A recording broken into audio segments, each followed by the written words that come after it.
사무엘상 12장 19절. 모든 백성이 사무엘에게 이르되 당신의 종들을 위하여 당신의 하나님 여호와께 기도하여 우리가 죽지 않게 하소서. 우리가 우리의 모든 죄의 왕을 구하는 악을 더하였나이다. 사무엘이 백성에게 이르되 두려워하지 말라. 너희가 과연 이 모든 악을 행하였으나 여호와를 따르는 데에서 돌아서지 말고 오직 너희 마음을 다하여 여호와를 섬기라. 돌아서서 유익하게도 못하며 구원하지도 못하는 헛된 것을 따르지 말라. 그들은 헛되니라. 여호와께서는 너희를 자기 백성으로 삼으신 것을 기뻐하셨으므로 여호와께서는 그의 크신 이름을 위하여서라도 자기 백성을 버리지 아니할 것이요 나는 너희를 위하여 기도하기를 쉬는 죄를 여호와 앞에 결단코 범하지 아니하고 선하고 의로운 길을 너희에게 가르칠 것인즉 너희는 여호와께서 너희를 위하여 행하신 그 큰 일을 생각하여 오직 그를 경외하며 너희 마음을 다하여 진실히 섬기라. 만일 너희가 여전히 악을 행하면 너희와 너희 왕이 다 멸망하리라. 아멘. 이스라엘 백성들이 사무엘 선지자에게 왕을 달라고 이야기합니다. 그래서 사무엘 선지자가 하나님 앞에 기도하고 이제 하나님께서 그들이 너를 버린 것이 아니라 나를 버린 것이다. 그들의 요구대로 들어주라. 그렇게 말씀하시고 왕을 줍니다. 하나님의 마음에 합하지 않았지만 백성들의 요구를 하나님이 들으신 하나님, 이 일은 오늘날도 동일하게 적용이 됩니다. 저와 여러분들이 하나님 앞에 강력하게 매달리고 기도하는 것 하나님의 마음에 맞지 않지만 우리가 그렇게 간절히 사모하면 때때로 들어주실 수도 있어요. 응답받은 것이 다 축복이 아니라는 것을 이스라엘 백성들이 왕을 구한 것을 통해서 알게 됩니다. 왜 그럼 이스라엘 백성들이 그 왕을 구했나요? 그것은 사무엘 선지자의 아들들이 뇌물을 받고 재판을 굽게 했기 때문입니다. 사무엘은 선지자지요. 제사장은 아닙니다. 왜? 아론의 후손이 아니라 고라의 자손이기 때문에 그렇습니다. 그럼에도 불구하고 하나님이 사무엘을 제사장 직분을 감당하게 하셨지만 사무엘의 아들들에게는 제사장 직분을 주지 않았습니다.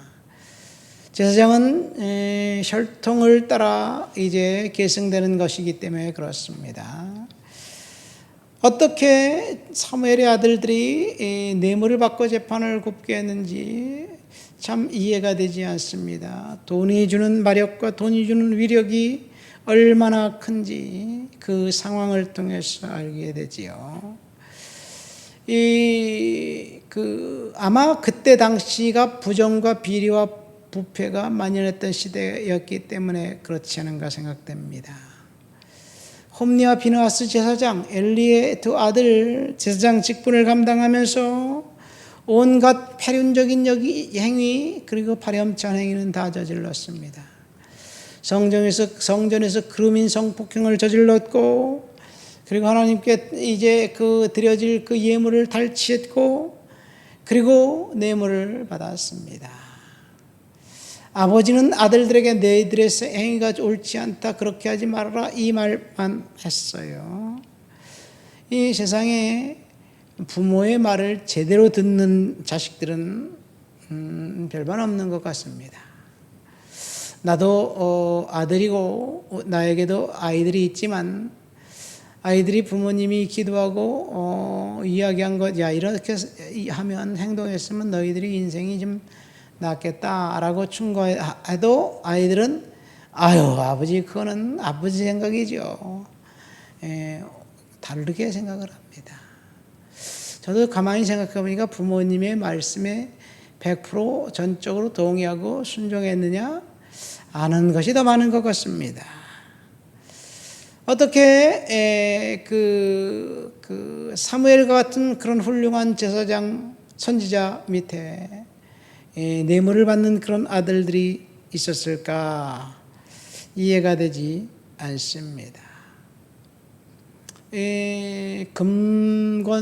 금전만능주의, 돈이면 다라는 세상 생각이 이제 사람들에게 팽배했고, 돈을 통해서 빠른 길로 가려고 했던 사람들이 있는 한 뇌물은 영원히 끝이지 않습니다.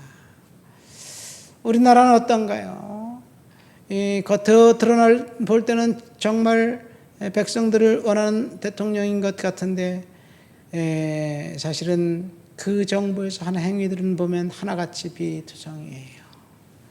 멀쩡한 원전을 파괴하고 태양광을 만든다고 이제 여기저기 산을 깎아서 그 태양광 판넬을 비치하면, 그리고 전기를 또 비싼 값에 사준다고 하니까 이제 영원히 이 자손 만대로 해먹을 수 있는 그런 비리를 저지른 거예요. 다 세금으로 그 일을 저지르고, 홍수가 나고 재난이 당해서 태양광 판넬이 이제 깨지고 산사태가 나서 회파되면 그 복구는 안 하고 도망가 버리고, 돈이 주는 위력 때문에 그러지 않은가 생각됩니다. 이 사무엘이 선지자로 있고 제사장으로 있을 때 사무엘은 깨끗하고 청렴했는데, 사무엘이 백성들에게 그러죠. 내가 누구의 그 뇌물을 받았느냐, 뭐 이런 이야기를 합니다. 어쨌든 사무엘의 아들들의 그 비리, 사무엘도 가족교육엔 실패한 것 같습니다. 그 이유는 말씀이 희귀했던 시대였기 때문에 그렇습니다.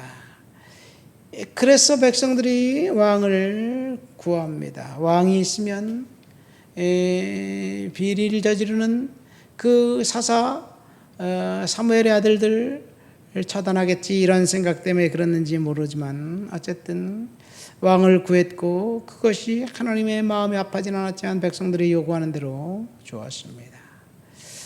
그런데 막바로 백성들이 후회합니다. 오늘 본문에 보면 19절에 모든 백성이 사무엘에게 이르되 당신의 종들을 위하여 당신의 하나님 여호와께 기도하여 우리가 죽지 않고 살게 하소서. 우리가 우리의 모든 죄 왕을 구하는 악을 더하였나이다. 하나님이 백성들에게 왕을 주겠다는 그 약속을 허락하셨지만 그들은 그것 때문에 오히려 고통스러운 일들이 눈앞에 벌어진 것 같습니다. 그래서 사무엘에게 다시 우리가 죽지 않게 기도해 달라고 기도하지요. 그러니까 사무엘이 내가 너희를 위하여 기도하기를 쉬는 죄를 결단코 범하지 않겠다, 그렇게 이야기하면서 백성들, 내가 너희를 위해서 끝까지 살아있는 동안 기도하겠다, 이런 이야기를 합니다. 하나님이 백성들의 요구를 들어주었음에도 불구하고 그 나라는 형편이 더 좋아졌을까요? 사울 왕은 처음에는 성령 충만한 사람이었지만 권력이 그에게 주어지자 돌변했고, 사무엘의 아들들이 뇌물을 받고 재판을 굽게 하는 것보다 훨씬 더 포악한 일을 저지르게 됩니다. 이것이 인간 권력의 생태가 아닌가 생각됩니다. 저와 여러분들이 하나님 앞에 기도하고 간구한 것들이 하나님 앞에 끝내는 하나님, 그러나 나의 원대로 마옵시고 아버지 뜻대로 하옵소서, 그런 기도를 꼭 빼놓지 말고 하시기를 예수님의 이름으로 축원드립니다. 우리가 기도한 것이 응답받았다고 그것이 축복이냐? 기도 응답받았으면 축복이겠지만 때때로 이스라엘 백성들이 왕을 구했던 그 사건처럼 우리에게 결코 응답이 유익하지 않은 것일 수도 있다는 것.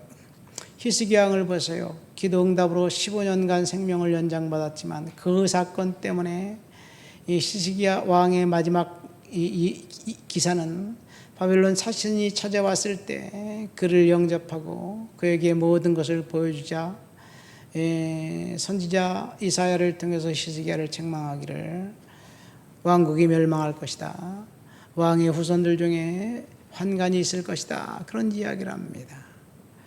생명 15년 연장받은 것이 축복이었을까요? 히스기야에게. 그의 아들 생명 15년 연장받고 난 다음 3년 후에 난 아들이 므낫세인데 그가 이제 12살의 왕이 되어 55년간 이스라엘을 통치하면서 이스라엘은 완전히, 유다는 완전히 이교도의 나라, 우상 숭배자의 나라가 되어서 하나님이 유다를 멸망시키시고 심판할 것을 작정하셨어요.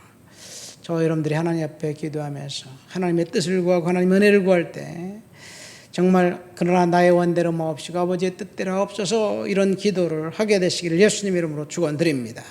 하나님 아버지 감사합니다.